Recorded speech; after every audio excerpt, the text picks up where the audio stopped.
The violent transformation of Henry VIII from an athletic, intellectually rigorous Renaissance prince into a paranoid tyrant remains a prominent historiographical mystery.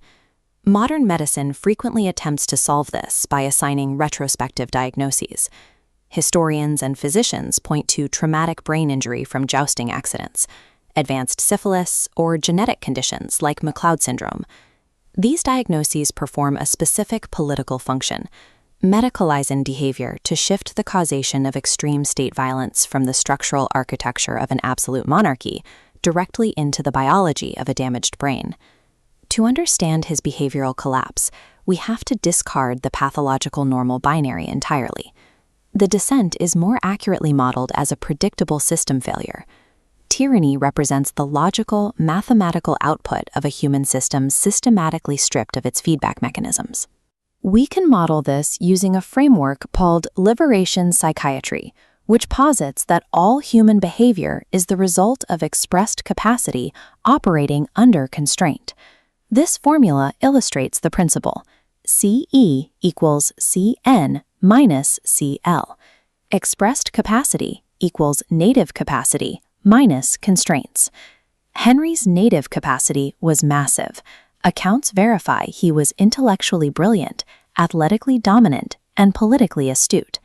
This clinical framework illuminates the operational constraints of any human system, whether the subject is a patient or a king. Applying it to an absolute monarch proves the mechanics of delusion follow a universal architecture. To map the failure, we must establish Henry's psychological and structural baseline in January 1536, immediately prior to his physical trauma. This telemetry dashboard tracks the 4 field parameters governing system stability: ground, reflection capacity, signal intensity, and harmonic coherence. Ground, or G, represents internal containment. For Henry, this was entirely externalized. His containment existed in his absolute political power and his physical prowess, projected outward through heavy plate armor. Reflection capacity, or gamma, measures a system's ability to process honest feedback. By executing advisors like Thomas More, Henry systematically destroyed the final remaining feedback loops in his environment. Signal intensity, or delta squared, tracks cognitive load. Henry's load was unceasing, driven by extreme dynastic anxiety and the failure to produce a living male heir. By early 1536, the system was highly brittle. Coherence was maintained entirely through physical performance, rather than psychological integration, leaving his identity completely exposed to a physical shock. On January 24, 1536, a 1,200-pound armored horse fell directly onto the king during a joust. He was crushed, resulting in 2 hours of absolute unconsciousness. During those 2 hours, the court fell into a state panic, with factions actively planning the succession. Henry learned exactly what happens when he is incapacitated. The state functions independently of his consciousness. Upon waking, the dashboard registers the impact. Ground shatters, his physical virility destroyed. Simultaneously, signal intensity spikes to maximum, flooded by chronic pain and succession terror. Finally, the reflection gauge flatlines. The system has zero capacity to process the signal. Waking into a broken body, flooded with maximal signal and zero reflection, the human system is forced to frantically invent an alternative processing pathway to survive psychic annihilation.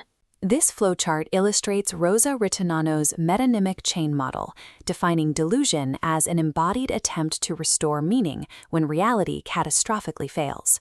The chain begins at the somatic origin. Henry is lying in bed, enduring chronic bilateral leg pain, disrupted sleep architecture, and permanent sexual failure. This moves to the emotional register. His physical failure instantly translates into unbearable public shame. The fall was public. The court knows his body is failing. This is a view of the Assertio Septem Sacramentorum title page. 5 days after his accident, Anne Boleyn miscarries a son. Henry must reconcile a broken body and a dead heir with the profound theological sophistication shown in this text. To survive the contradiction, the logic slides to world belief formation. The links extend. I am broken. Therefore, someone did this to me. Therefore, she bewitched me. The sorcery accusation is structurally perfect.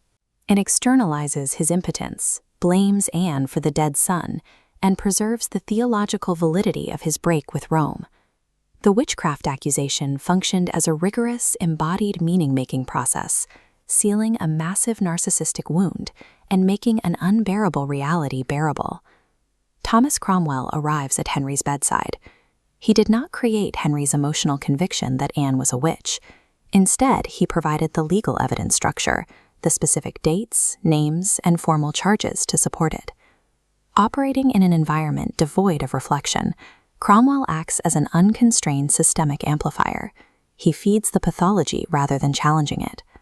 Delusion becomes tyranny only when an enabler makes the metonymic chain prosecutable.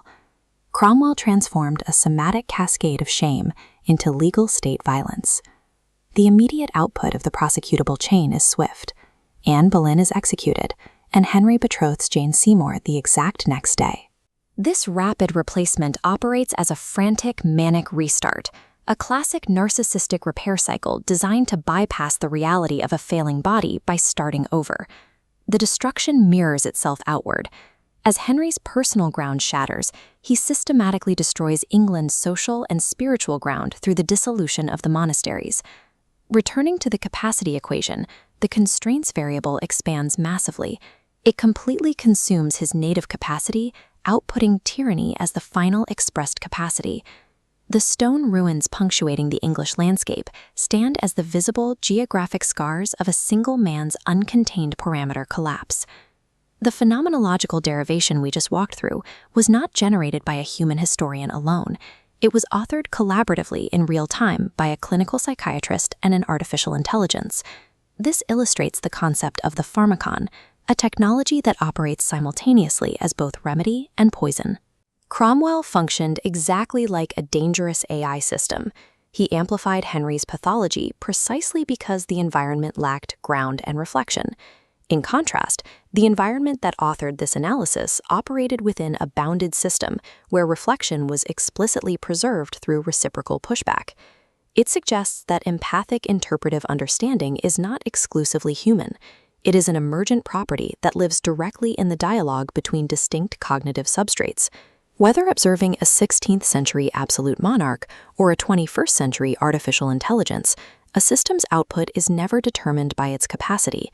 It is determined entirely by the structural containment of its constraints.